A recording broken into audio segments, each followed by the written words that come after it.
రామ్టాక్కి తిరిగి స్వాగతం. పీఓకేలో ఆందోళన. పాక్ ఆక్యుపైడ్ కాశ్మీర్, పాక్ ఆక్రమిత కాశ్మీర్ అనుకుందాం. దాంట్లో కాశ్మీరీలు మొట్టమొదటిసారి పాకిస్తాన్కి వ్యతిరేకంగా తీవ్ర ఆందోళన చేస్తున్నారు. మీ పాలన మాకొద్దు, మా పాలన మేం చూసుకుంటామని చెప్పి నినదిస్తున్నారు. ఎంతోమంది చనిపోవటం కూడా జరిగింది.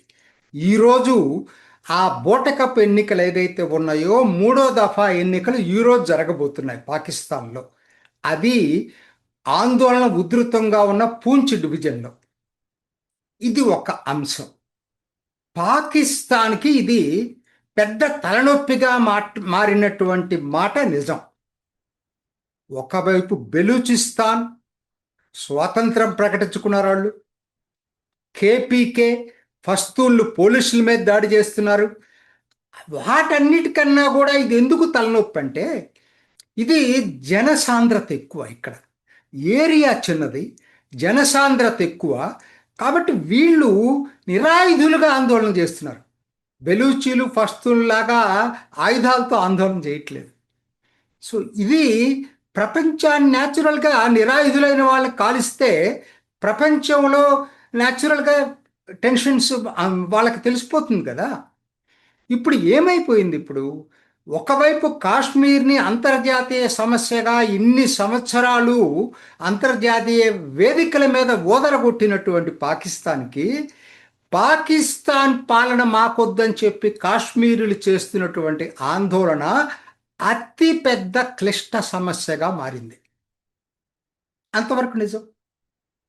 సో ఇది బెలూచిస్తాన్ కేపీకే కన్నా కూడా తీవ్రమైనటువంటి, పరిష్కరించడానికి ఇబ్బందికరమైనటువంటి సమస్యగా పాకిస్తాన్ భావిస్తూ ఉంది.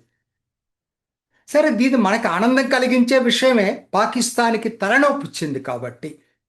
కాకపోతే మనం ఏమనుకుంటున్నాం, ఇదేదో మన భూభాగం కాబట్టి వీళ్ళు మనలోకి తొందరలో వస్తారు అనుకుంటున్నాం.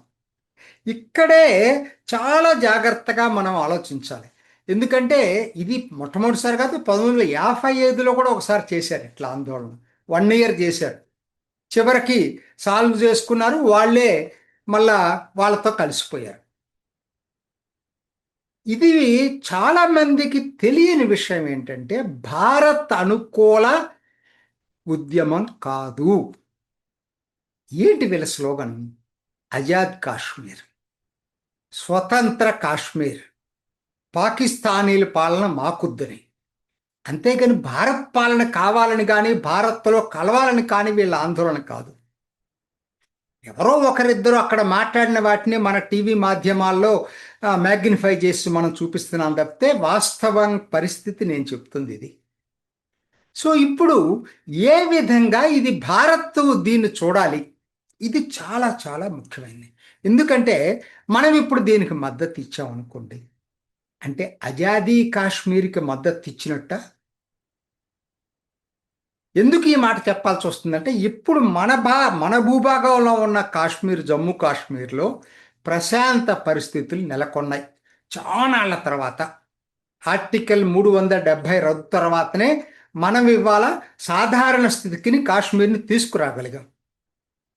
సో ఇప్పుడిప్పుడే కుదుట పడుతుంది.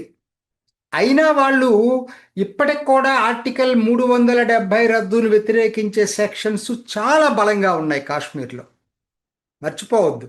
ఇప్పటికీ పైకి చెప్పకపోయినా లోపల భారత్కు వ్యతిరేక ఎకో సిస్టమ్ చాలా స్ట్రాంగ్గా ఉంది.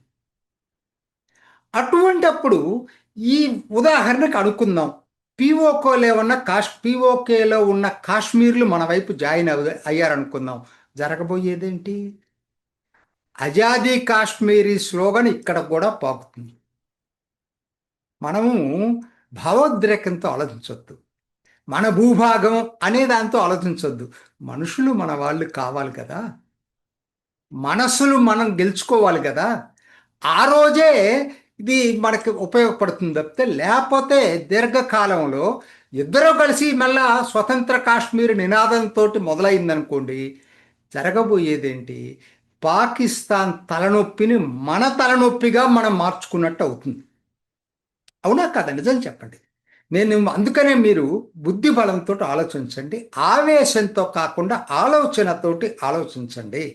వాళ్ళు ఆజాదీ కాశ్మీర్ స్లోగన్ ఉన్నంత కాలం, అదే నినాదంతో మాట్లాడుతున్నంత కాలం భారత్ ఓకే, వాళ్ళ మీద జరుగుతున్న దమనకాండకు వ్యతిరేకంగా అంతర్జాతీయ వేదికల్లో నినదించటం, భారత్ చెప్పటం బాగానే ఉంటుంది. కానీ మనం కూడా జాగరూకతతో ఉండాల్సిన అవసరం ఉంది.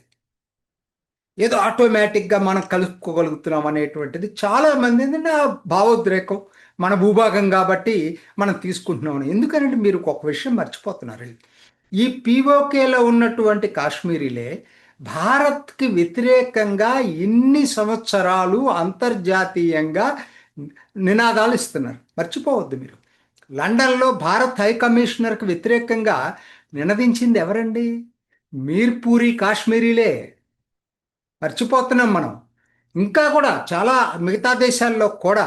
సో వీళ్ళు నరనరాన భారత్ వ్యతిరేకత జీర్ణించుకొని గత 7 దశాబ్దాలుగా ఉన్నారు.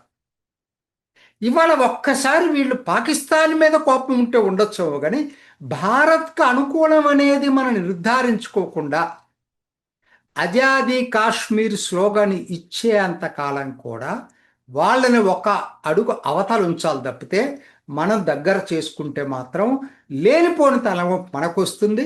మన కాశ్మీర్లో మనం సమస్యను తెచ్చుకున్న వాళ్ళం, తిరిగి తెచ్చుకున్న వాళ్ళం అవుతాం. కాబట్టి ఇది పాకిస్తాన్కి తలనొప్పిగా పెరగనివ్వండి,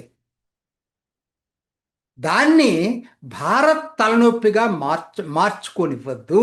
ఇటువంటి పరిస్థితుల్లో ఆలోచించండి ప్రతివాడు. ఇది ఈనాటి రామ్ టాక్. ఇంకొక ఎపిసోడ్లో మళ్ళీ కలుసుకుందాం. నమస్తే. చూసారు కదండి, మరి ఈ వీడియో కనుక మీకు నచ్చినట్లయితే ఒక లైక్ కొట్టేసి మీ అభిప్రాయాన్ని కూడా కామెంట్ బాక్స్లో తెలియజేస్తూ ఇలాంటి ఇంట్రెస్టింగ్ అప్డేట్స్ కోసం మా ఛానల్ని సబ్స్క్రైబ్ చేసుకోండి.